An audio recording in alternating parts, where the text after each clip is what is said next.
Welcome to Accounting High. The guided transformation. You guys are the guided transformation. The principal and the superintendent are guiding the transformation of the profession. Of the profession, right? Yeah. The guided transformers. That's like Chat GPT. It's not a guided transformer, but it's a generated. Generative predictive text. Is that right? To have that? Yeah. It's GPT. So you guys would be the guided professional transformers. There we go. Profession transformers. The guided profession transformers. Ooh, I love it. That's a. Ooh, sometimes the wordplay just gets away from me. May I have your attention, please? Welcome to Accounting High. It's freshman year at a brand new school. Here, we have no rules in place as we're on a mission to set our own traditions. So hang tight and learn with us as we grow.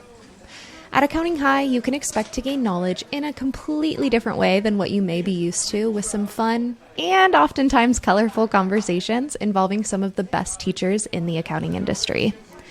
Whether you loved high school or you hated it, here's your chance to be a part of an unforgettable experience redone.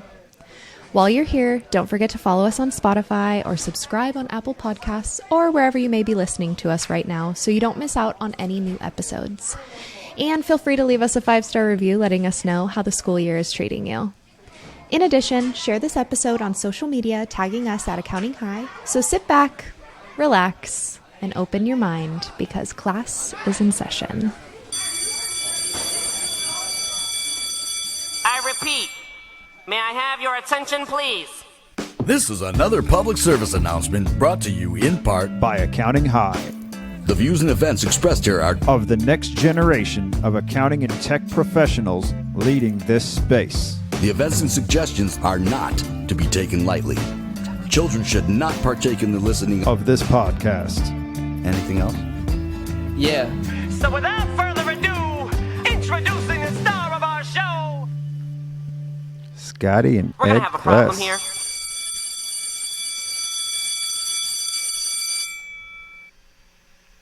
Epic.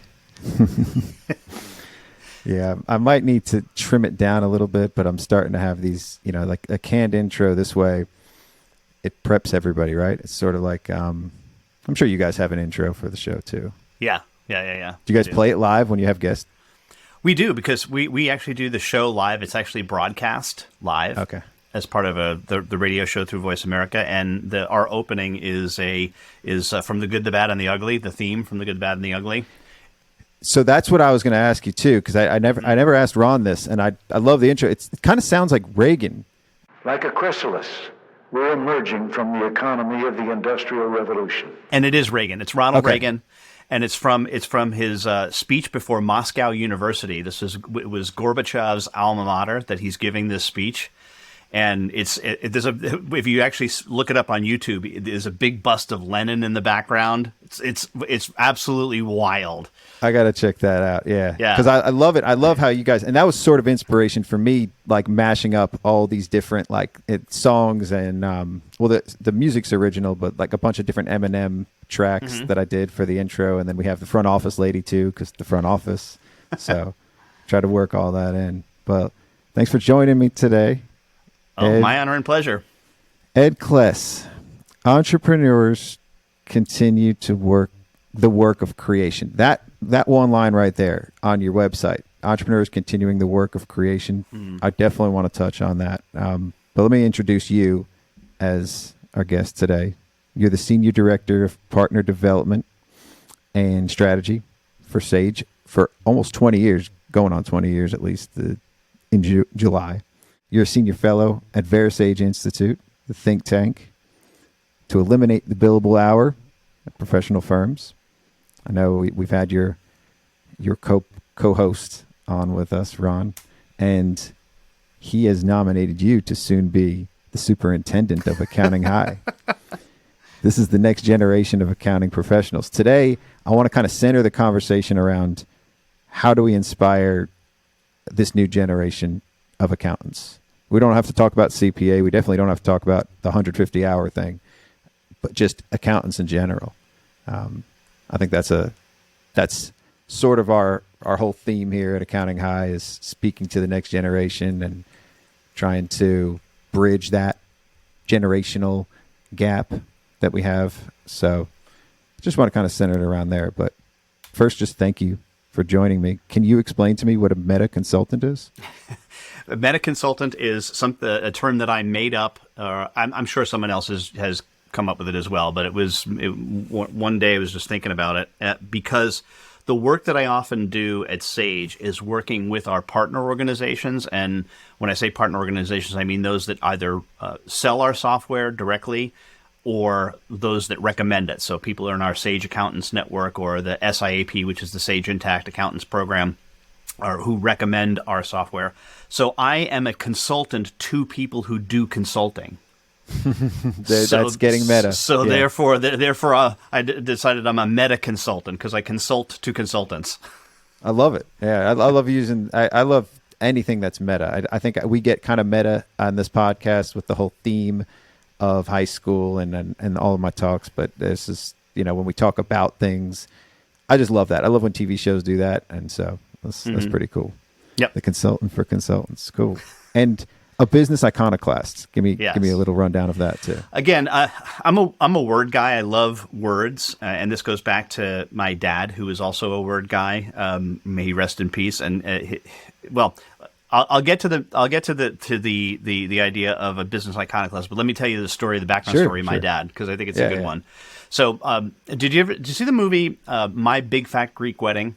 Yes. Okay, so there's like a couple of running gags in that movie. One of them is the Windex, right? He sprays Windex on stuff because that clears it up. The other one is like, give me a word, then I'll tell you how the origin is Greek, and then they throw all these kinds of crazy words at him, and he comes up with this convoluted story how orange is actually, Greek.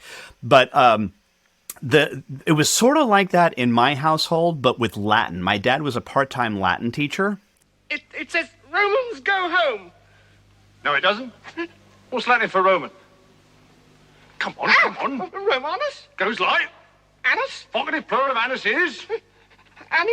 Romani. Oh. So we would have conversations about words. Now, it was kind of weird, but I did pretty well on my SATs because of it. So for example, I'll always remember the time we talked about the word mortgage, which is a concatenation of two Latin words, mort, which everybody knows means death, right? So you have a mortuary, right? I guess now I do. Death. Yeah, mortuary, right? There's a lot of words that are surrounded with that. Moratorium. But gage is another Latin word, and it means pledge. So a mortgage is a death pledge. And it makes like total sense now, right? It does, yeah. You're basically you're committed to death. The sense that it was created, the word mortgage was created in the sense is that you're committed until you completely pay it off, until the death of the pledge. Okay, right. So that's the sense behind it. Anyway. So those kinds of things or conversations happened in my house, and I've got one for client and all this other stuff. Maybe we'll get into that. But because of that, I've always been this lover of words, and especially longer words like iconoclast. And when I came across that word, it means the breaker of idols, right? So an iconoclast is somebody who breaks down the statues, the icons in a church usually. To say, this is no longer something that we need to be doing in this religion, right? So the corporate iconoclast was this. What are the things that I can break down inside of businesses to change the nature of business? And I'm sure we're going to talk about some of those things, the timesheet, et cetera, because that's related into all of this stuff. So that's the corporate iconoclast. I love that. Yeah, I kind of threw that word around with David Barrett when he was on of Expensify, because he kind of calls himself that. And I just used the word. I didn't even know what it meant. So now I know. I did not do well on my SATs on the written part. I did well on the math part. I think I got a perfect score on the math part. But man, I did so horrible on the written part. This is why Chat GPT is here to save my life. Like, there you go. Terrible writer. I can think in numbers and all that, but everything else is a little difficult for me. So I'm learning how to become a better communicator through using Chat GPT or Jasper, because you got to be able to communicate well in order to use a lot of these AI tools. Yeah. The really interesting thing about that, I was talking with somebody yesterday about this, in that Chat GPT is changing the face of the way we even think about problems, because the people who are having the most success with Chat GPT are the ones who are the best asker of questions. Like, if you ask better questions to ChatGPT, you get better answers, but you have to be good at asking better questions. And that's something that Ron and I have talked a lot about. In fact, we did an episode on asking effective questions, because it's such an important thing for professionals, not just accountants, but professionals of all ilks, to be able to do that, is to ask really good and effective questions.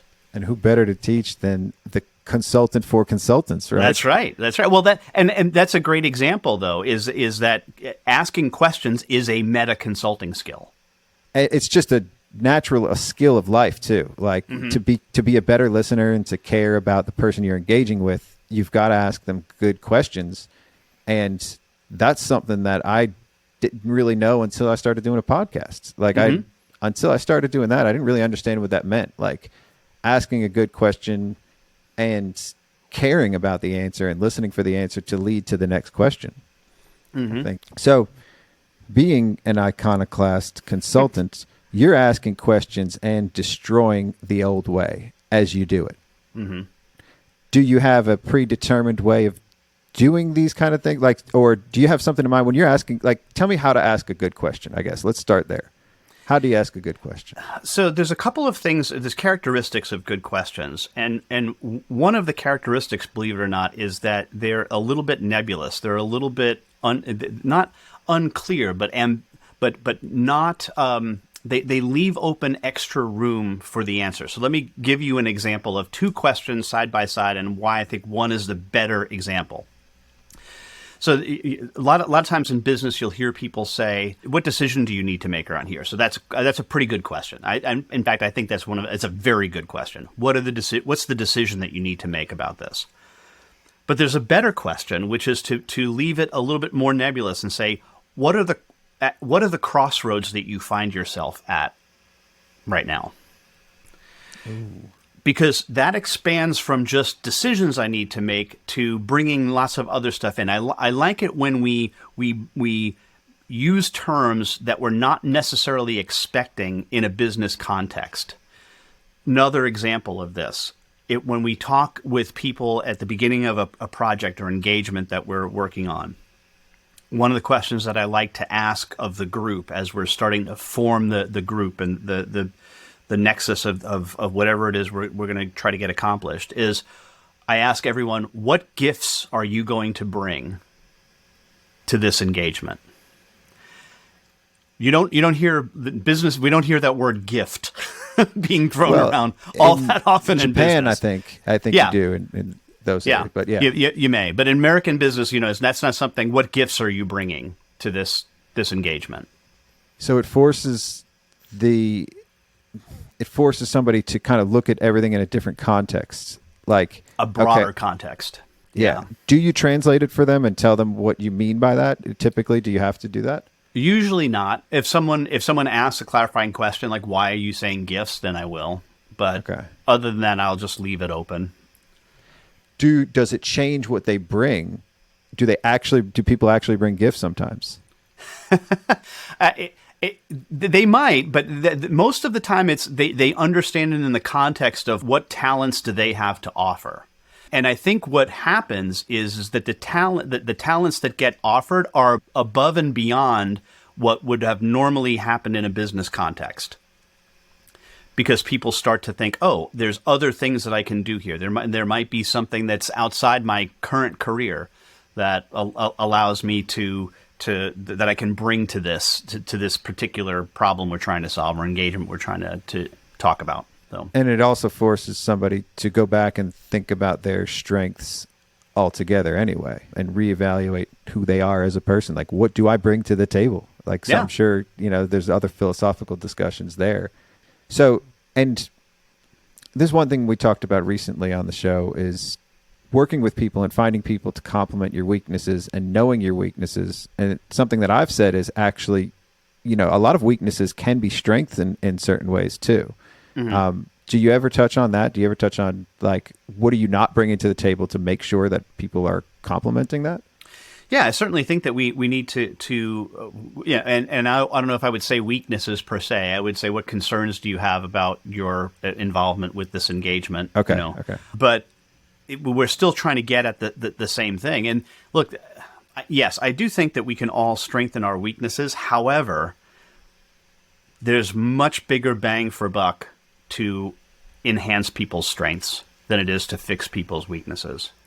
Oh, actually, yeah, and I think I'm with you there 100%. Like, I don't think that anybody should be looking to fix their weaknesses. I think in some ways, I mean, like, weaknesses could be seen as a strength because it forces you to do something differently or to think differently on it, because you're not going to try to fix that weakness. Like, for me, language was never a thing for me, like the written word and everything. So I never really tried to fix that. I just leaned into the math, but I never really looked. Now, at least I'm learning through a lot of, people like you, that, because this is how you think too, like, you don't need to fix your weaknesses if you could really lean into your strengths. Yes. And if your awareness of your weaknesses then allows you to either delegate that task or find someone outside the organization to be able to handle that piece that is going to handle it way better than you. Right. And that's the importance of other people and needing people around you. So, you have a co-host, and you and Ron complement each other in so many ways. The way you guys, it's sort of Ron's MO. This is how he works. Like, on the books that he writes, he's got Paul. On his show, he's got you. Like, he's definitely looking to complement him in a lot of ways. And I'm learning from him tremendously. Every time I have him on the show is a whole nother bag of knowledge. How did you meet Ron? There is a story behind this. So this is when I first started with Sage. I reported to a guy by the name of Taylor McDonald, who was at Sage at the time, left, and then actually came back as part of the Sage Intacct acquisition. So, that's interesting. And my role when I joined Sage was twofold. I was in charge of partner recruitment, so recruiting new partners into Sage, especially in the mid-market products, and then also working on what we call partner development, which is still in my title today officially. With the idea is that I would get the recruitment, get it spinning, going, and then I would devote full-time to partner development, which I was able to do. But Taylor actually gave me a copy of Ron's first book, The Professional's Guide to Value Pricing. And he said, Ed, you're a reader. You got to give this a read. And, I had actually read parts of the book before Taylor gave it to me, when I was in a practice that was doing implementations of accounting software. And we had begun to implement some of the stuff. I skimmed through Ron's book. But now that Taylor asked me to look at it in a different light, and how can we bring this to our partner organizations, it just changed the way I thought. So I hired Ron to do I guess, what do we call it? A phone call, I guess. It was before, you could do anything where you could show slides. What did we do before this? Yeah. Yeah, it was show slides. But it was a group phone call where Ron did a presentation. Oh, wow. And it was an hour. And it was I think it was on the deleterious effects of the billable hour. That's actually a chapter in the first book, the deleterious effects of the billable hour. Deleterious, okay. Yeah. And he just, he laid into this. And at the end of this hour-long conversation, I said, so are there any questions? And I'm thinking, yeah, there's going to be a ton of questions. This is great content. And there's like silence, just dead, stunned silence, like nothing. Wow. And I hung up the phone. We hung up. I'm like, all right, thanks, Ron. Appreciate it. He calls me back immediately, said, I'm so sorry. That was terrible. I insist that I come and do a live engagement for your group. Yeah. These ideas were very fresh for him at that stage. I mean, he wrote a book on it, but. Yep. And he said, I don't want you to pay me. I think we paid his travel. I don't even remember. But he came and he gave a full presentation. And it was at that presentation where we started talking more and became fast friends.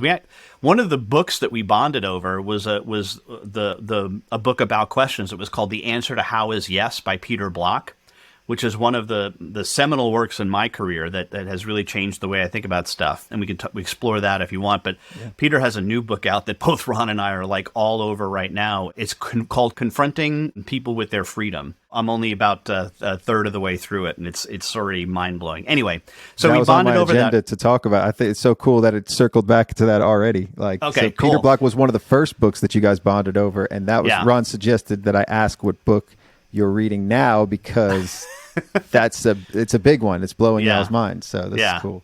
Yeah. It's just absolutely incredible. And Peter Block, and Ron has been calling it the anti-MBA because it really blows out of the water so much of this conventional wisdom that we've got to be doing something. We've got to do these things. We've got to get people to change. We've got to make them accountable. And this is just absolute and utter nonsense. We can't make people accountable. Yeah. I'm fascinated. This is actually all right. Well, we'll put a pin in this because I want to talk about this too. So we bonded over that book and some others, and I think we just became friends, and then I guess it is now 10 years ago, almost 10 years ago, 9 years ago, we started doing the show together. So yeah. I was looking at that. I think it's almost not quite 9 years yet. It's like not quite 9 yet. Yeah. Eight something, but still, that's still a long time. That's longer than most marriages, I think. So. He did want me to mention or talk about baseball. So I don't know what ghost runners are. So this is new to me. So explain that phrase to me first. Yeah. What is a ghost runner? Mm-hmm. Okay.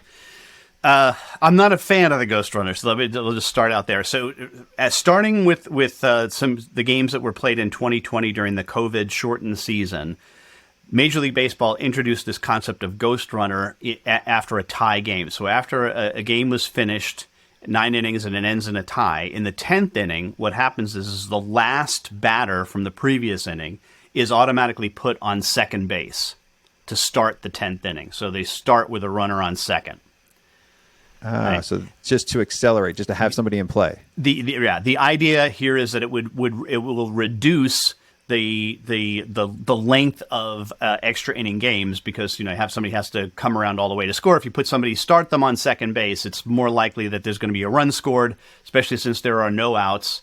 And then they'll be able to end the game quicker than they would if they didn't do that. So that's the concept of the Ghost Runner. Most of us thought it was going to go away after the COVID stuff, but it's been officially instituted as of this year in this full season that they're putting the Ghost Runners back in. So interesting. That's a Ghost Runner. Do both teams get Ghost Runners? Yes. Both teams get a Ghost Runner, and starting in the 10th inning.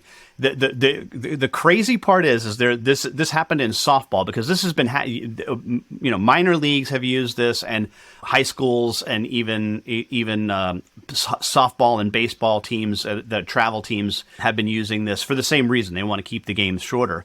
But there is on record, I think it was a college softball game and they use a Ghost Runner starting, I think, in the 7th inning. I think they play 6 innings in softball, and then the 7th inning they start the Ghost Runner, where this pitcher in softball, she had pitched a perfect game, right? 18 up, 18 down in 6 innings. They start the 7th inning. They put the Ghost Runner out there. The first hitter comes up and lays down a bunt so that the runner then goes to third. Sure. Next one hits a sacrifice fly. Runner scores. So retired, 20 consecutive batters, still perfect, and lost 1-0. Wow. Wow, yeah. Well, the other pitcher must have been good too because must have been good, but they gave up hits, right? So it wasn't a perfect game. Wow. So perfect game and lost. So is it because you're a purist that you want to keep that? What do you have against this Ghost Runner concept? Yeah, it's not a concept anymore, but yeah, it's not a concept. It's out there. I would be okay with the Ghost Runner if they played a couple of innings old style first. I think, play the 10th, 11th, and 12th, so a set of 3 more innings. And then after that, if nobody scored, then maybe we introduce the Ghost Runner because or like a 5-hour rule or something. Once you hit the 5-hour mark of a game, then you got to bring it in. Yeah, well, we can't have no ties. Never a tie. Never. That's like the first sign of the apocalypse. I think is ties. Well, this is not soccer or football, right? Exactly. This is not exactly. And that's something I never got. Like how they could just always end in ties. Like that's yeah. That's and we talk about finite and infinite games, right? I think the whole concept of the infinite game is it's pretty much always a tie. Like you're not playing to win anyway. You're just playing to continue playing. Finite games, you got to have a winner. There's a defined winner and loser. Yep. So. Yep. Yeah. So let me kind of bridge this back to this new generation concept. So. As superintendent, should you accept the position of superintendent at Accounting High? I might need to explain it a little more, but should you accept that position, what gifts can you bring? Oh, you're turning the tables High? on me. I love it. Well done. Well played. I think I truly do appreciate Ron saying superintendent, but that would imply that I'm his boss, which tongue in cheek. It's like Superintendent Chalmers at Simpsons, you know. Yeah. No, I get it. I understand it, but maybe I'd be better off as like the dean of discipline or something like that. Ooh, all right. Or dean of students. I guess they don't call it discipline anymore. They call it dean of students. But I think what I can bring is similar to Ron is fresh thinking about a lot of these concepts. I mean, and when I say fresh, here's the bizarre part. You know, you're talking about the next generation of accountants, which absolutely you are. Y'all are not spring chickens. No, I know. But here's the thing: the stuff that Ron and I talk about is not new. It's ancient wisdom. Yeah. So we're just applying it. I mean, and I guess as we're getting older, we're both getting a little bit more philosophical. And we're applying these concepts that we've like, oh yeah, well that crap doesn't work because we made a lot of mistakes thinking we could make some changes, and thinking that we could enforce change from a top-down perspective. When the reality is all we can do is invite people to the table and say, if you're interested, why don't you come play along and let's see what we have to offer. Yeah. And if you want to be part of this, great. But if not, that's okay too. Keep living your life, you know. So. Well, we're iconoclasts in this system here. There is no bosses. I'm sitting here as the custodian interviewing you to be the superintendent. So obviously there are no bosses in this. I see you guys as let me pitch this. Like I see you guys as guides, as like I told Ron, you know, I've got Rick Rubin as my spiritual guide. Ron is sort of like my business-minded guide, the idea guy. And we've already been doing book reports here. And I heard you describe your job as you basically do book reports for Sage, right? Yep. So if there's a way that we can continue these conversations using books as anchors and you guys sort of guiding us through some of these books and these bigger ideas and these big concepts, you know, you're not firing anybody and you're not you're not disciplining everybody. You might not even see the whole concept. And this is all just a big metaphor anyway. Like this is all just a play on. And I'm having a lot of fun with it. Like as the deeper I get into it, the more other metaphors come up and all the other tie-ins. So it's just now at this point, like I see this as becoming a TV show at some point further down the road. And even you're better. Also an actor too. I've heard. So. I am. Yes, I minored in musical theater. Believe it or not. Oh wow, I love that. That. That's so cool. That's so. So all that being said, I think we're just sort of laying the foundation of these conversations and just anchoring it with books, ideas, metaphors, jokes, rap. You know, I don't know if he told you the concept of our book that we're working on too. From map to rap is going to be Ron's going to introduce the forward of the book, but the book's going to be called How to Rap, and that's run an accounting practice, right? RAP. Oh, and I didn't even know MAP existed. I hadn't even known that was a concept, and that was the whole. So Ron said this is the new generation, and as we talk about the ways to run an accounting practice today, it's going to change the way it was done in the past. We're just bridging that gap again, and that's what Ron would be there for, is from MAP to RAP. Nice. This wasn't going to be a conversation about the book, but I had to drop that in there because I'm excited about it. But yeah, like books in general. I guess because you grew up in a house that was fascinated by language and discussing language, were you always a bit of a bookworm in early days? Were you always just grabbing any book you can get your hands on? I wouldn't say any book, and Ron is far more prolific a reader than I am. I mean, I probably read 25 books a year, whereas he's more like 50 to 100. So Easy. Yeah. He plows through them. Yep. So, but I would say I was curious. I was always a curious kid. And I would read far more eclectically than I think a lot of my my compatriots, my classmates. Like I would read more fiction. I would read nonfiction. I would read biography. I would read theology. Yeah. Well, I mean, I'm sure you were reading stuff about, the entertainment in ways too, musical theater and all of that. Like that's fascinating. So how did you get into that? How did you get into musical theater? My family, my dad was also a singer. He was more of a singer that could act. I'm more of an actor who can sing, if that makes sense. Okay. Sure. And he did a lot of that when he was younger, had a terrific voice. And I guess the church that I went to when I was in 5th or 6th grade did a production of The Sound of Music. And I played Kurt in The Sound of Music. And my dad was Captain Von Trapp, which is pretty cool. Oh, that's cool. Yeah. That's really cool. What's interesting is that the tables have turned, and 30 years hence, I just played. This is during the COVID, so it was July of 2020, I believe. I was Captain Von Trapp. My daughter played Brigida. So. Oh, really? Yeah. That's so dope. That's so cool. Yeah. Keep that tradition. My daughter's been watching Sound of Music a lot. That's always on the TV. Yeah. It's a great movie. What?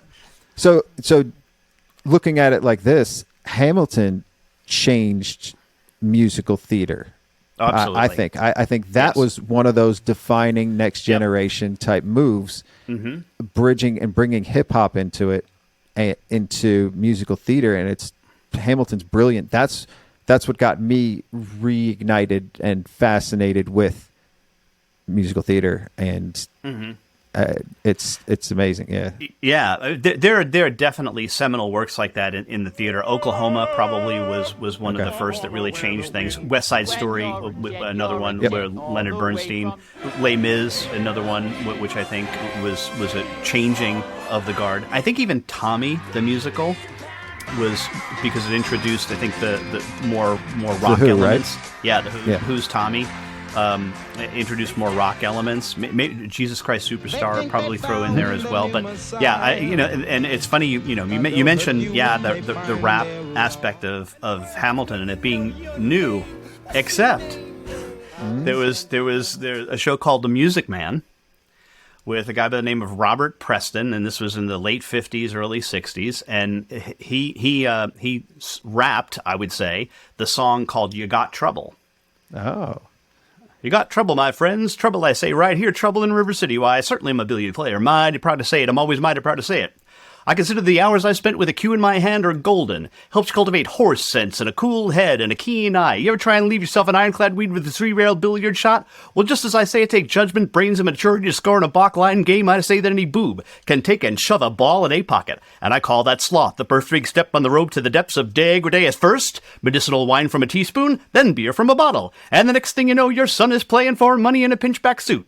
And listening to some big out-of-town Jasper, hearing him tell of horse race gambling. Not a wholesome trotting race, no, but a race where they sit down right on the horse. Like to see some stuck-up jockey boy sitting on damn patch make your blood boil? Well, I should say. Now, friend, let me tell you what I mean. You got 1, 2, 3, 4, 5, 6 pockets in the table, pockets that mark the difference between a gentleman and a bum with a capital B, and that rhymes with P, and that stands for pool. And I could do the rest, but I won't. You were in. I didn't even know the pocket part was coming, and I was going to say you were in the pocket. Like that. I can hear a beat in my head, and I can hear the cadence, and it was you just blew my mind there. I didn't see that coming. I'm even more than excited. I don't know. I'm just kind of speechless right now. That was dope. Oh, that was right off of like in the 50s. Mm-hmm. Yep. Yeah. Okay. Yep. Now okay. the rest of the musical is very much traditional 50s style. music. There's some really fun elements in it, but another one of the Beatles song, "Till There Was You," that's actually original. That was in Music Man as well. That's and so it now it begs the question: did hip hop borrow elements? And I think it did. I obviously hip hop is elements of poetry, musical, and performance, and it's just all bundled into one. But then it brings elements of the culture too. Yes, and different, and also political discussions, and just talk about reform and change. All of it's about change and moving things forward, evolving music. Yes. And hip hop has become the type of music now. Like it was rock, and then rock merged into hip hop almost. And now hip hop is just, I'm still trying to formulate how I want to say this, because hip hop is almost everything. A lot of music I hear these days, pop is a hybrid of rap and hip hop and rock, and it's all combined. I guess I don't know where I want to go with that theory, because it's still pretty early and I still haven't really studied anything as far as that goes. But I do think that that's like now part of the defining culture, and then there's going to be something else that comes, and it might be spawned out of hip hop. We might already be seeing that too. Oh, sure. Music and is going to continuously evolve and change. I mean, and the elements of jazz that are in hip hop as well. Sure. If you go back to some of that stuff, and even classical music. I mean, there's so much that you can draw a line through that you go back. But I think that it fascinates me how we continuously evolve and change. And this is actually one of the things that Ron and I have been talking about too lately with regard to the book Superabundance. I don't know if Ron talked to you about that book. Not yet. As well. But we're developing a course on this notion, and it was both both of our favorite books of 2022, Superabundance by Marian Tupy and Gail Pooley.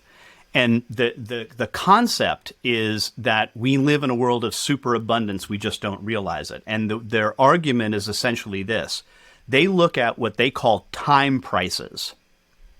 So time is not money, but money is time. And here's what they mean by that. And I forget the particulars, but I'm just going to use this as an example. These numbers are not correct, but you'll get the idea from it. Back in, say, 1900, how many hours did your unskilled laborer have to work in order to buy 1 pound of sugar? And let's say that was 8 hours. Okay. All right. How long today does an unskilled laborer have to work to buy 1 pound of sugar? And it's like 8 minutes. Now, what's nice about time prices is that you completely take out and disassociate the money aspect of it, including the effects of inflation, because it's already adjusted. Because time is not inflating. Time is not inflating, right? Time is an actual is the constant here. Yeah. It's the measuring stick, not a magic wand, right? It stays the same length. And if you think about that, so wouldn't you be able to then say, with regard to sugar, that the average unskilled laborer today is significantly better off than the average unskilled laborer was in 1900? And what Marian Tupy and Gail Pooley go through is they go through dozens, 50 or so of these commodities, and in every single aspect, this has taken place. They completely destroy the Malthusian notion that increasing population is a problem. In fact, there's one chapter where they take you through the logic of how China's one-child policy has probably cost the world $100 trillion, I believe, of wealth. Oh, wow. So it's looking at the cost of having a scarcity mindset almost. That's correct.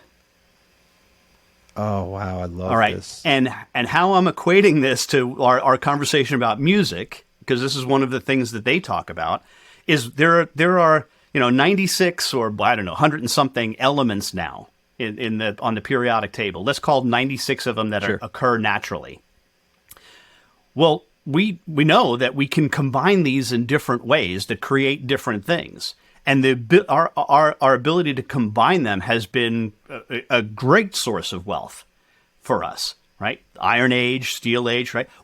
Those are only 1, 2, 3 element combinations. We haven't begun to explore the possibility of combining these elements in larger quantities of maybe a dozen or more elements together that we could create. And the analogy that they use is it's like the 88 keys on a piano.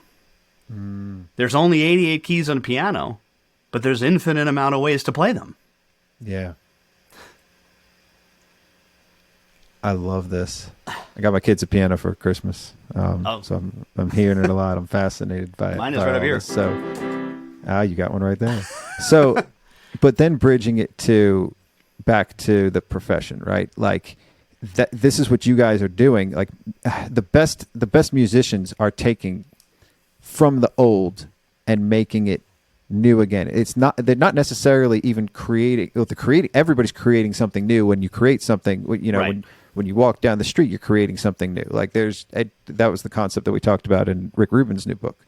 But with the new modern, anybody in music, they're taking the concepts from the old, that philosophy, and making it relevant today. That's what you and Ron are doing with all of these older concepts of business, of humanity, of people, of life, and then bridging it to modern day professional knowledge workers firms. Not just accounting, because you guys are for all professional firms, for all Right. professional knowledge workers. Yeah, I mean, and just in business in general too, and this gets to this notion of innovation. I don't know if Ron talked to you about this, but our favorite working definition of innovation is it Matt Ridley? I believe it's Matt Ridley, who says that innovation is when ideas have sex. That's the title of his latest episode. Ideas having sex in the principal's office. That was the title of the latest. Yeah. Tell me what that means to you. When ideas have sex and procreate, I have a slide that when I do a session on innovation, it's a picture of a stroller that has kind of a skateboard strapped to it. And there's a kid in the stroller, and then there's an older toddler standing on the skateboard that's attached to the stroller. So when you push the stroller, the kid goes. And I'm like, this is brilliant, right? Like this. If I had one of these, my relationship with my son, who's my older child, would be much better, because how many times was he yanking on the stroller and I'm like, I'm trying to push your sister here, leave me alone, right? But the ideas have sex thing is this. Well, if a skateboard and a stroller fell in love. Right. And in a lot of cases, that's all innovation really is it's taking two sometimes disparate ideas and putting them together in a way that has where they haven't been combined before. Or 12 elements from the periodic table, or different keys on the piano. Yep, exactly. Making something new.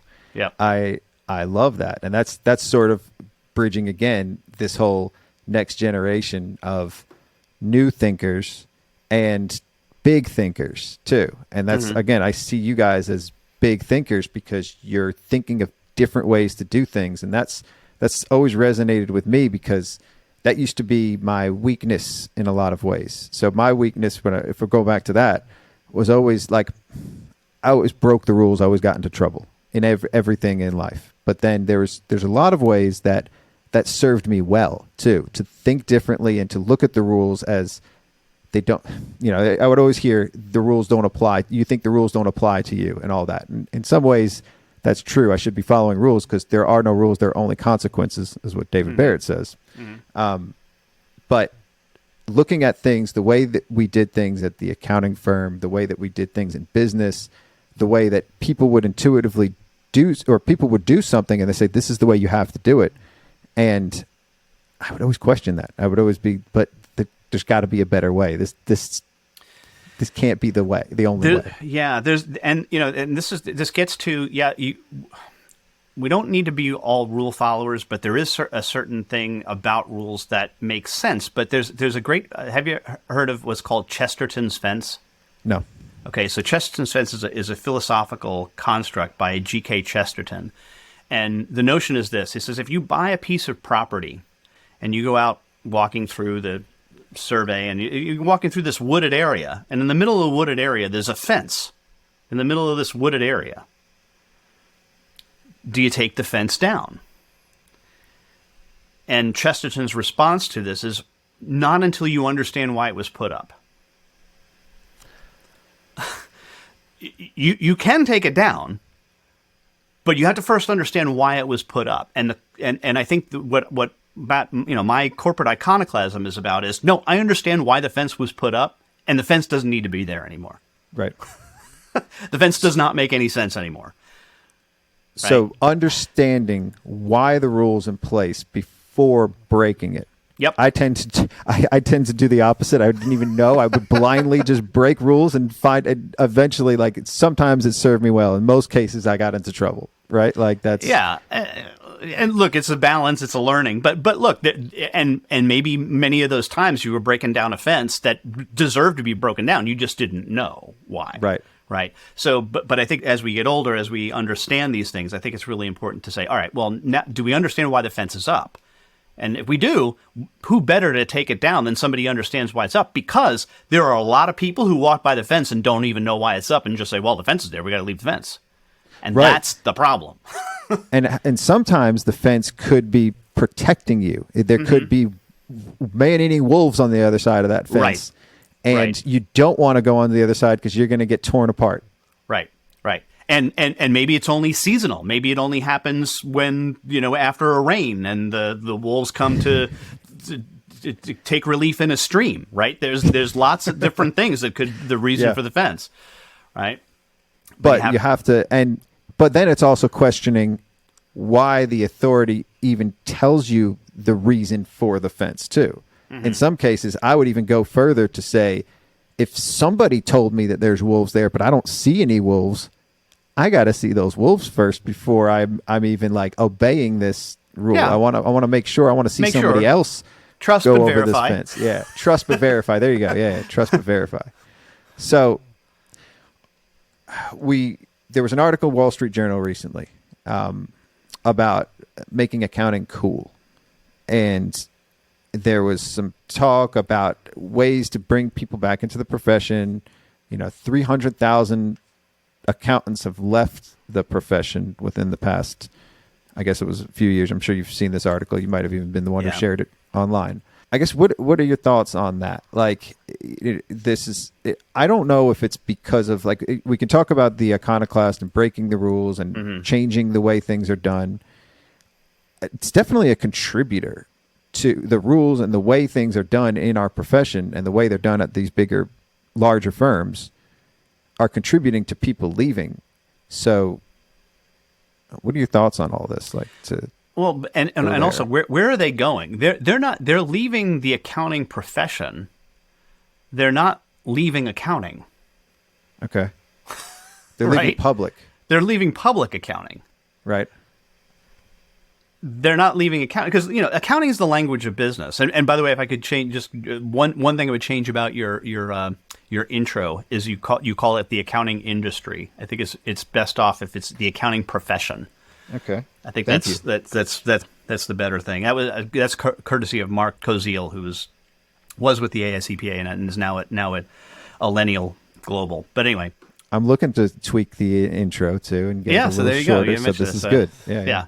And here I think is where Ron and I are going to be in a lot more alignment, and maybe I'm just repeating territory that he's already covered. The timesheet is the cancer of the profession.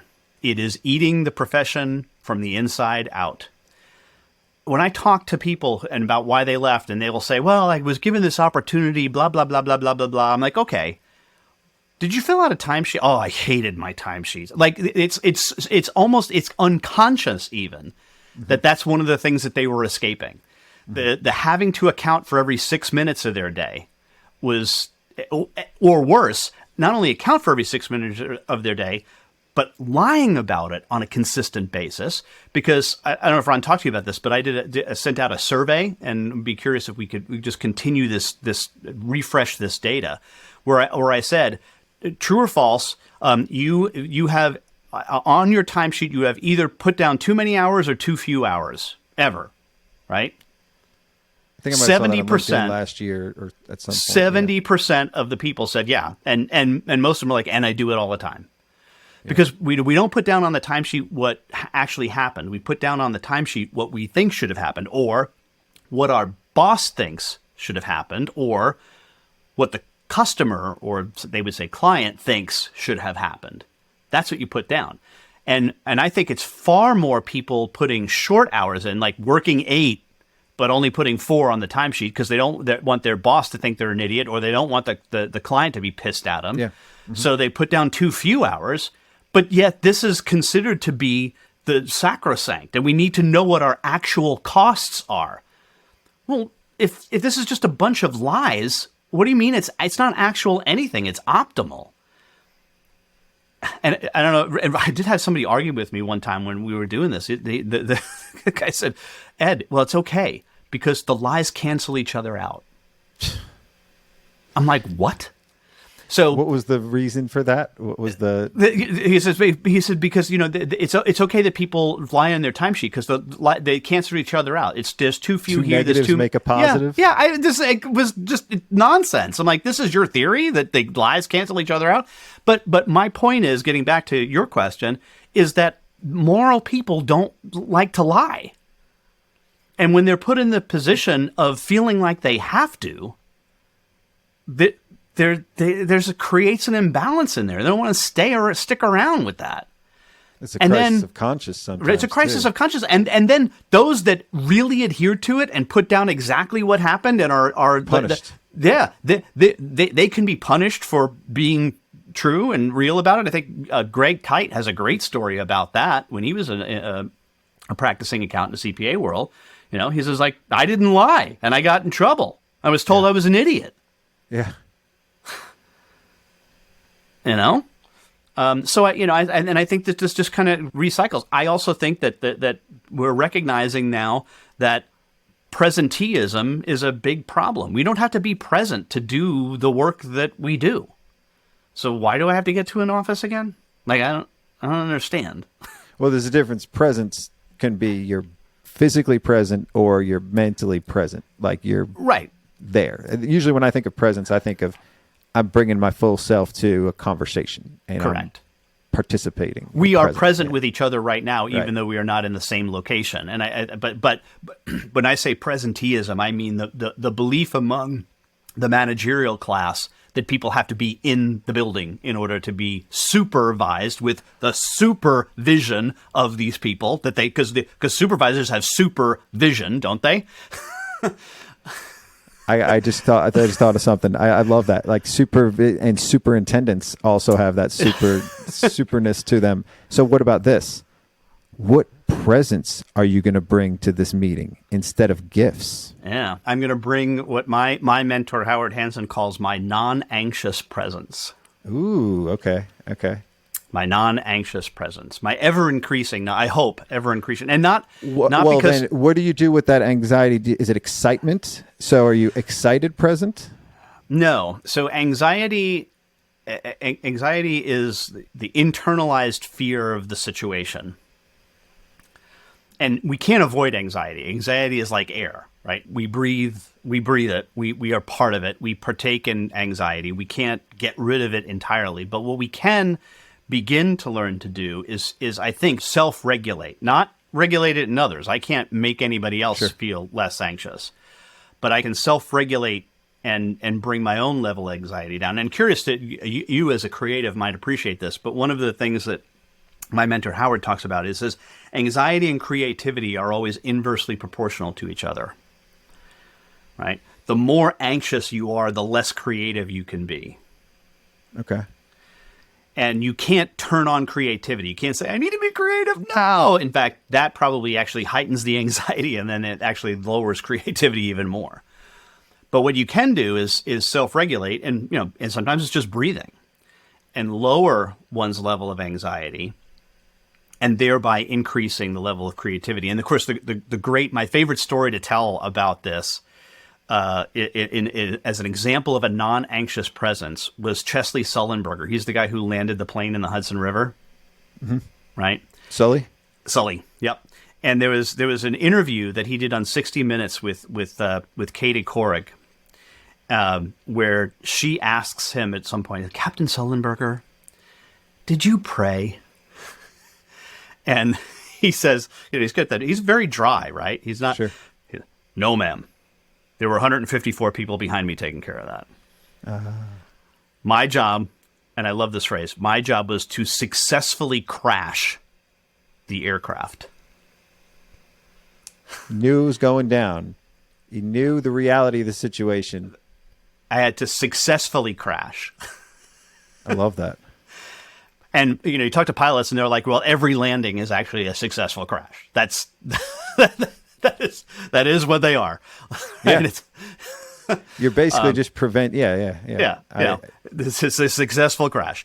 Falling gracefully. Yeah, falling gracefully. But the lesson that I took from that was that in business, there's a lot of things in many businesses that need to be successfully crashed, but very few people have the non-anxious presence to be able to say, all right, give me this thing, I'm going to successfully crash this. It's going down. Yeah, you can't be afraid of what's going to happen. But I want to successfully crash it. And if that means, maybe jettisoning it to another product or selling it, whatever you got to do. But there are so many things inside many businesses that need to be successfully crashed. And, I think it's a good thing to think about is like, what are the things in your business or in your life even that you need to successfully crash? Give me some examples. Could be something like an addiction, right? All of these things would be related in some way. Could be just something that you're working on that hey, that's not working out anymore. I really there's other things I should be doing than worrying about that. Maybe it's over exercising for your age. I know this is something that happened to me. Like, well, you know what, Ed? Maybe just tone it down. Don't go. Maybe walking is fine now. Sure. Yeah. That's that's basically what happened to me. I was working out a lot. I mean, I'm not that old, but I walk a lot. And I was talking to Ron about his fitness goals for the year when we were talking on December 30th. I don't know if he's been walking at all, but that's one thing he said he wanted to start doing more of is moving more. That's all I do now. When I listen to anything, I just go out the door and I just get lost. I just walk. Yeah, I do a lot of successfully get podcast lost. listening. Yeah, successfully get lost. Yeah. And the other thing that I've done is this. I'm doing that right now at the stand-up desk in the afternoon. That's been very helpful for me.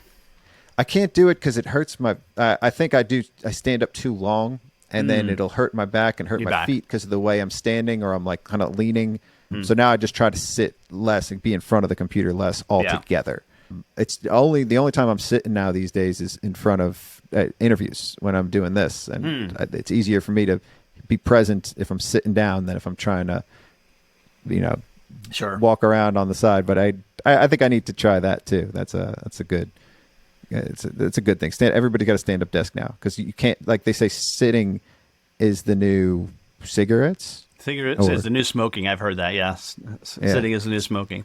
Taking years off of our lives. So back to the profession, not the industry.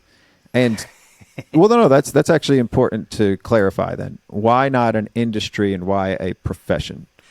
Philosophically, philosophically, because a profession is made up of professionals, and professionals whose job is not to just complete a task, but to make a transformation, to transform, to guide the transformation. Yeah, to guide the transformation. You guys are the guided transformation. The principal and the superintendent are guiding the transformation of the profession, right?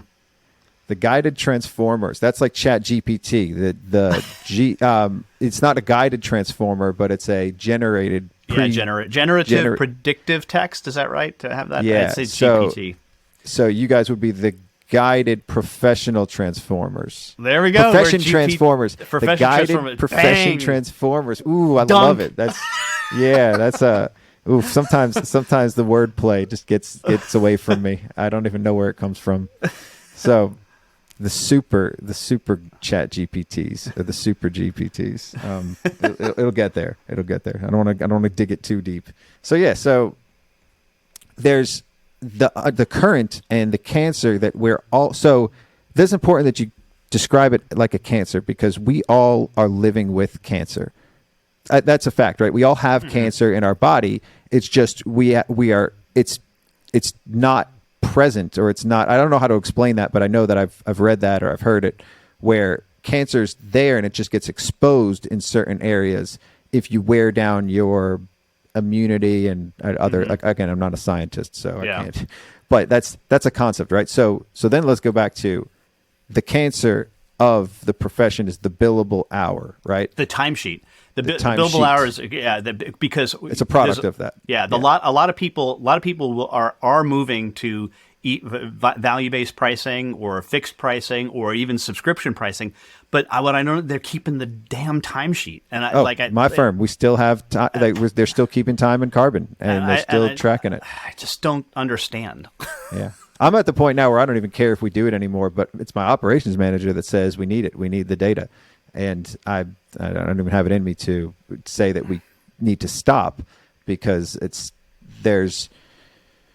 so that the timesheet itself is the cancer.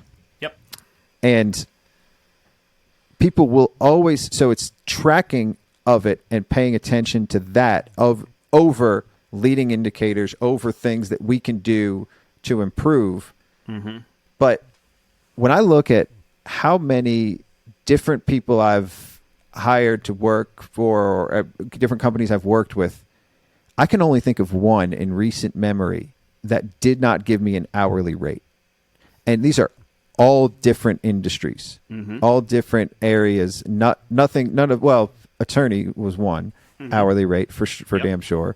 Editors, any kind of editor that I've hired for any of my creative acts, that's all hourly. And I'm trying to get to how do we work together and I pay for the outcomes. How do I pay for the work that's being done? And the only way they know how to do it is to work backwards from how much time it's going to take them. And this is their own businesses. Like nobody's telling them how to do this. So in all respects, and I've been trying to working with my editor who's going to be editing this, and it's still an hourly rate because it was more comfortable for both of us to do that than to just say, okay, it's this dollar amount because things are changing, right? In the period of change and doing different things, it's almost like a crutch that all of us fall back on is tracking the time that it's taking. But here's the learning in this is that your provider's time is irrelevant to you. Right. Right? If anything, your provider should be charging for the time that he or she is saving you.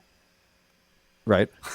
And how much time would it take me to do this, right? Well, what the value of that is to you. Right. Right? And that's the whole thing is that we have, and I'm sure Ron went over this. We have this exactly backward. It's exactly backward. We have to figure out what the total number of hours is so that we can set the price so that we can then tell the customer what the value is. No, it's completely backwards. We have to first understand what the value to the customer is. Then we have to just determine our price. And then as we are, since we're the professionals, we say, okay, this is the price that I can get for this. Is it worth it for me? Is it the future expenditure of costs for me to do it for that price? Yeah. And it's exactly backwards. They have the syllogism completely inverted. and that's but yet we know this. I mean, it's like so obvious when you see it in other places.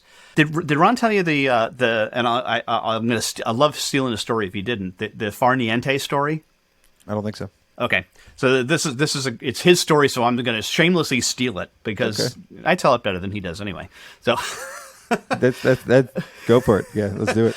So Far Niente is a winery out by Ron in Petaluma. I think they're a little bit north of that, so I think they're actually in Napa Valley. But anyway, Far Niente is Italian for do nothing, which is a great name for a winery. I love that. Yeah. It's perfect.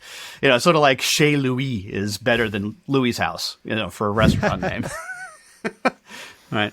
And Haagen-Dazs, by the way, doesn't mean anything in any language. It just sort of sounded like good ice cream. It sounded German. It sounded German. It sounded like good ice cream.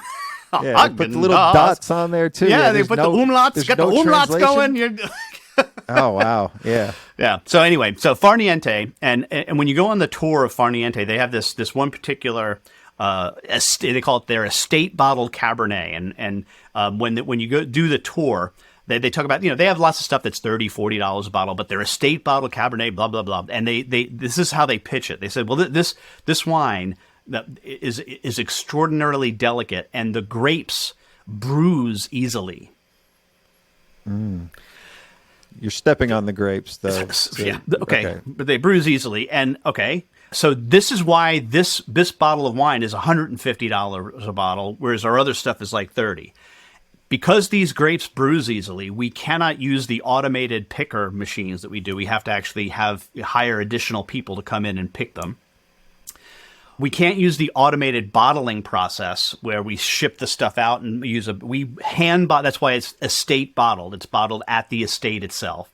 And we have to use a special cork that goes into the top, very nicely, doesn't bruise the wine, and a foil that goes over it. And if we ship this stuff to you, we send it in two boxes of 6 rather than one box of 12 because it bruises easily and all of this stuff, right? And you're going through that and you're going, that's why this wine is more expensive because your costs are higher. No, is it better? Well, Ron thinks it's better. I'm like, it's pretty good. He really likes it. I think it's good, but was it 150 for me? No, and that's the whole point. To a wine guy like Ron, it's worth paying them $150, $200 a bottle for this stuff. Because Far Niente can get $150 a bottle, they can justify the costs of bringing in additional laborers and hand bottling it at the estate. So their story is this cost plus story, but it's nonsense. Because, and this goes back to, we're in the heart of economics, and economics is based on moral philosophy. Adam Smith was a moral philosopher, not an economist. And he said, look, why with the diamond water paragraphs, why is a lump of coal found behind a diamond not worth more than a diamond? Took longer time to get there, was behind it. Yeah. And the answer is because we value the diamond more. What we value. This is all the same wine in a different bottle. Yeah. Right? Like we're just so I love the wine story because there's so many different ways to bottle that and package that and present it to the buyer as this is better because this is better because we're doing it by hand, because we're doing all that. Forget to the consumer doesn't care how much your costs are. This is how we do this. And this is why. And then all of a sudden it might taste better because you're hearing it in a different light almost. It's just their story. And it's how we brand our stories, and it's how we tell our stories as professionals. And the stories that we tell ourselves could be lies, or could be that there really aren't any wolves on the other side of that fence. But we're afraid to break that fence down. Or we're afraid to go on the other side because the chance that there might be. Well, and back to the Chesterton Fence, I think what Ron has done and what I've helped him continue to do is destroy the reason. We understand the reason for the fence now, and we can take it down. We know we can take it down. But there's those people who just like, well, but it's always been there. It's always been there. Yeah, but there are no wolves. So I just released an episode of a guy that's at a firm with about 100 people, a 100-person firm. They are trying to do things differently, but there's no way they're getting rid of time. As far as like, and the guest, he's actually a proponent of getting rid of time, but they don't think that it's even possible the way that they do things. And the reasons that he was giving is because of different people in different locations, and they're not good managers of people was the real reason, is what he said. They're not good at managing people. And the analogy I gave was, and I don't know if it has anything to do with people, but it was kind of funny, where not using time is like freeballing it. And some people need the underpants to feel secure. They need that to feel secure, to feel like it's not just willy-nilly going all over the place, and they're scared of the possibility of what could happen if they just go free. It's the illusion of control. It's the illusion of control. It's the illusion of control, and what's going to happen on the other side of that? It's going to it's this forcing mechanism to force a different way of managing people, and it could be a better way. But everybody's afraid of losing what they have too, losing the way things are.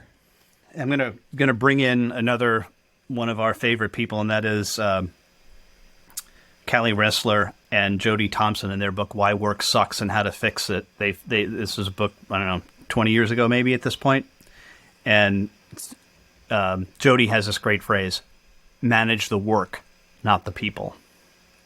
Ooh, I like that. Manage the work. What's got to get done? The work has to get done. What do we manage? We manage the work. Yeah. That's why I like the whole map to wrap, because we're not managing a practice. We're not managing anything. Nope. We're running it. And the people can't be managed. I just don't even like that word. Like you said, No. Industry. I don't even like manage anymore. No. I don't like staff anymore either. No. Sounds like an infection. Yeah. It does, yeah. It's teams. It's running together. It's, everybody's working together. We're not being managed, and we're not really managing anything, because you can't even manage.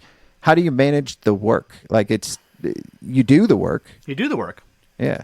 You do the work. I mean, the work has, and when we say manage the work, we mean, is it moving through the process? That's the processes. The yeah, process. Yeah. Is it working through the systems? Is it working through that process? And this is another Peter Drucker thing. But do the systems serve the people, or the people serve the systems? And I think that the timesheet is a great example of the people serving the system, because it does. Because that system doesn't serve the people. In fact, it's used as a stick to beat people with. Yeah, and that's not even managing. That's punishing. Yeah, it's punishment. It's penal. It's not anything helpful. So we all, not we all, but like that's the underlying issue is. Everybody's got it backwards, and we're all upside down. As Ron would put it, it's the wrong theory. You have the wrong theory of value, and if you're basing your thing on the wrong theory, once I remove the theory, which is called the labor theory of value, that the value of the output is equal to the sum total of the components of the labor to put it in this baseball that I'm holding right here. The value of this is equal to the sum total of the cowhide and the stitching and the string that was wound around and the time it took to string it up together. That's where the value of this baseball is. No, right? That we know this not to be true. But we behave somehow in the accounting profession and other professions as if it's not, and we ignore it. It's the wrong theory of value. Value does not come from the sum total of the inputs. It comes from the perception of the customer. And if you've got the wrong theory, you can't. There's no good way to implement the wrong theory. Or a bad theory. This is why communism doesn't work. It's a bad theory. It can't be. It's not going to be different next time. Right. And so, getting people to rethink. There's two books that I've read recently that kind of introduced this idea of people rethinking. One is Rethink by Adam Grant, and the other one is What If We're Wrong by Chuck Klosterman. And I love that one. It's thinking about the present as if it were the past, or thinking about the future as if it was the present. I'm not quite sure which one it is. I think it's thinking of the present as if it were the past. And what are we going to think of how we do things now when that's been changed? Because when you look at throughout history, a lot of ideas have been upended and drastically changed for one reason or another. We all find out that we were all wrong on something. Yep. And I think that's obviously with this in this case, that's happening in real time. We're seeing people. So do you want to like comment on just that whole idea of rethinking and thinking about ways like I like that. Yeah. I like that aspect of like let's think about the present as if it were the past. And it's hard though, because and most of us want to think that if we lived in the United States in the 1860s, we would be abolitionists. Yeah, that's untrue. The reality is that's not true. I would hope I would be, but the probability is really low. We know the reality was there was a very, very, very few people in those times that even spoke up against it. That's right. Including some of the greatest people in our history, like Thomas Jefferson and George Washington, right? Right. And these, yes, is it character flaws on them? Yes, we can in a sense judge them for that because they knew it was wrong and didn't say anything or felt like they couldn't, for whatever reason. But the point being is that if we do think about the present as if it were the past, what are the judgments that we would make about ourselves then today? Like what are the things we say? Well, that was a really bad idea.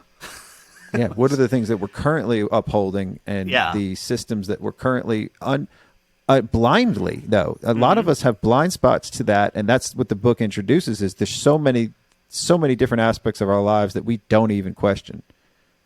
We don't think that we're wrong. There's no possible way that we're wrong about this. We're all certain.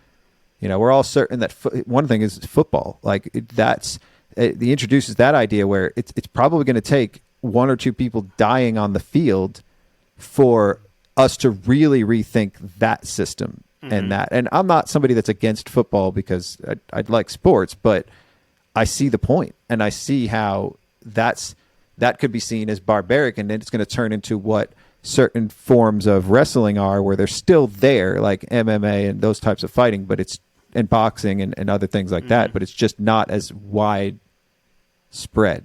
Yeah, I mean, football's tough. I'm glad my kid played baseball, not football. Just telling you that right now. Well, exactly. That's the way we're thinking about that. Like, we don't want our kids getting hurt, yet we're cheering everybody else on while they're doing it.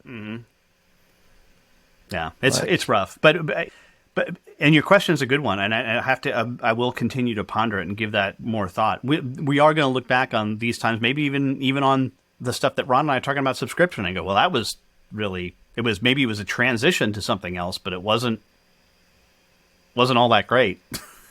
Well, I'm all for subscriptions. That's one of those things. As I look at it, like that's already being done, and we're seeing that as an example in so many other industries and ways of, subscriptions have always been around. It's just applying it differently, taking something just like the philosophers, the ancient wisdom of things, and applying it differently. But what if we're wrong, right? Like, but what if we're wrong about how we're doing it now? And that's sort of what you guys are always doing when you question. When you first heard Ron's phone call about or obviously when you read the book too, like that, obviously you were looking at it like there's something there. Like this is transformational. This is going to change our profession. So let's also touch on the book that you're reading now and just talk a little bit about that, because that interests me. Yeah, Peter Block's and Peter Kostenbaum, although Kostenbaum has passed away a while ago, their book is called Confronting Our Freedom. And we're really delivering on some of the work that he's done previously, and the answer to how is yes. In short, he basically says that freedom and accountability are the same thing. We can't make people accountable. Accountability has to be chosen. I choose accountability. I choose to be accountable to my spouse. I choose to be accountable to the company that I work for. I choose it. If it's imposed, it's no longer accountability. It's compliance. So I have to be an active participant in the application. And I'm gonna sing for you again, because this kind of comes full circle from another Broadway musical. So I had the great privilege of, right after college, being in a regional production of a show called Pippin. Okay. Which is a kind of an everyman story, if you haven't seen it, by Stephen Schwartz. Did Pippin at our high school. Yeah. Same guy who wrote Wicked. And at the end, I was Pippin, and Pippin is stripped bare. He is basically in a sackcloth at the end. They turn the lights off. They shut the music down. There's nothing. And Pippin has this lyric that I sang, hundreds of times if you include rehearsal and performances and all of this stuff. And I didn't understand it until decades later when I'm Isn't that amazing how some songs and some that's how I feel about Red Hot Chili Peppers Under the Bridge. Continue. Yeah. It's like now I get it. I wish I got it then, but I didn't. Anyway, here's the lyric at the end. Again, Pippin alone, bare stage, no lights on, everything off, and he sings, "I'm not a river or a giant bird that soars to the sea. And if I'm never tied to anything, I'll never be free.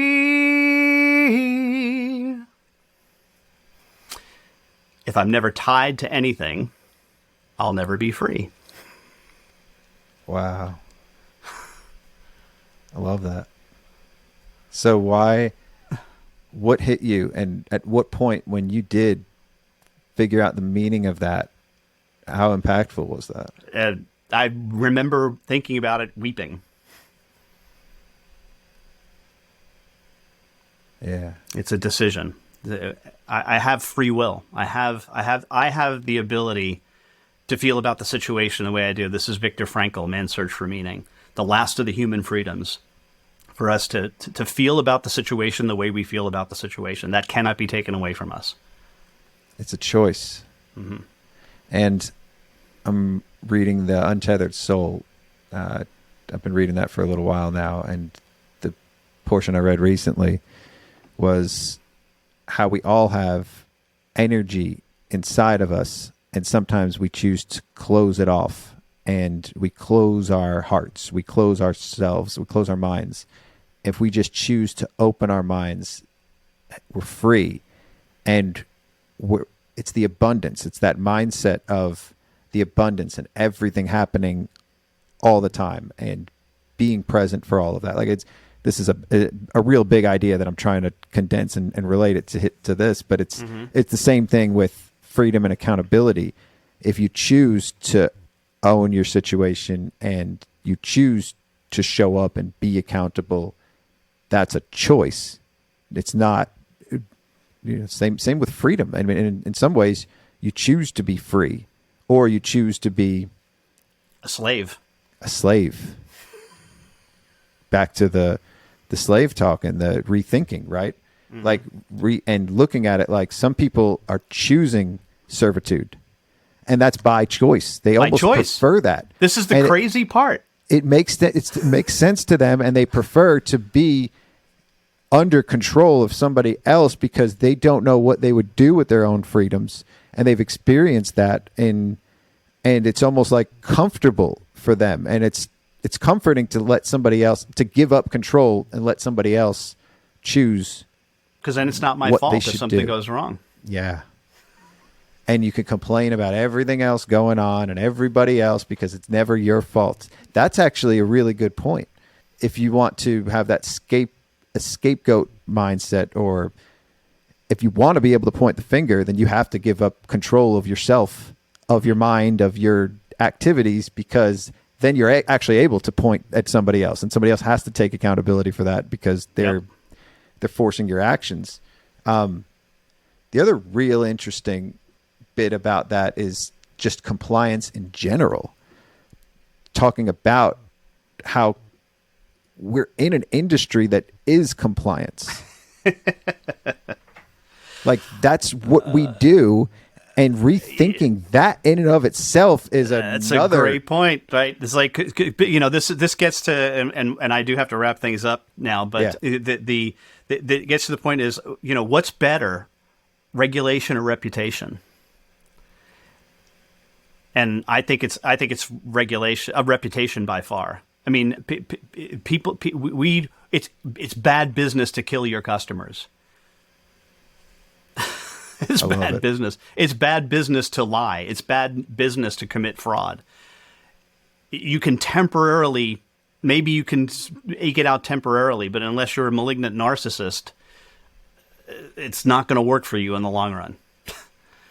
This just got good. I can't wait for part 2. Yeah, absolutely. I can't wait for part 2. Maybe we'll have to do this with a couple of glasses of wine, maybe even better. For sure. We'll get that wine that you said. That's right, I'll the get both. Farniente. I'll compare them. Yeah, the Farniente. So we'll continue. Should you accept the position of superintendent, we'll continue these guided conversations. I love this, man. I appreciate you coming on. My honor and pleasure. Truly is. Yeah, for sure. And that's like, oh man, I got a lot to think about after this one. This was one of the bigger conversations I've had all year so far. So this is dope. Cool. I'm gonna play our outro, and all right, I bid you adieu, sir. I appreciate you.